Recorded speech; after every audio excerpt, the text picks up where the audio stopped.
పాపాన్ని ఏలగలిగిన వాడు, అధిమాయిషి చేయగలిగిన వాడు, సముద్రంపై ఆధిపత్యం చూపించిన వాడు, కాలాన్ని నియంత్రించగలిగిన వాడు, చావునే చంపగలిగిన వాడు, సృష్టి నియమాన్ని మార్చి పురుష ప్రమేయము లేని స్త్రీ సంతానంగా దిగి రాగలిగిన వాడు, నీలో నుండి లోకానికి కనబడితే ప్రత్యక్షమైతే అది మొదలుకొని నువ్వు అల్పమైన వ్యక్తివి కాదు.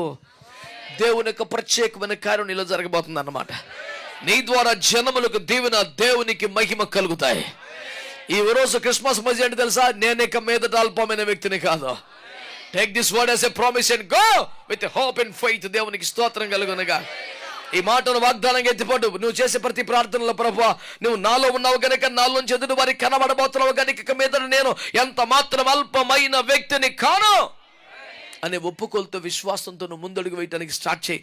This is the Christmas message for you. దేవునికి స్తోత్రం కలుగునగా. సంఘములో కూర్చున్న వందలాది బిడ్డలే కాదు, ప్రపంచంలో ఏ మూలలో కూర్చున్న దేవుని వాక్యం వింటున్న వారు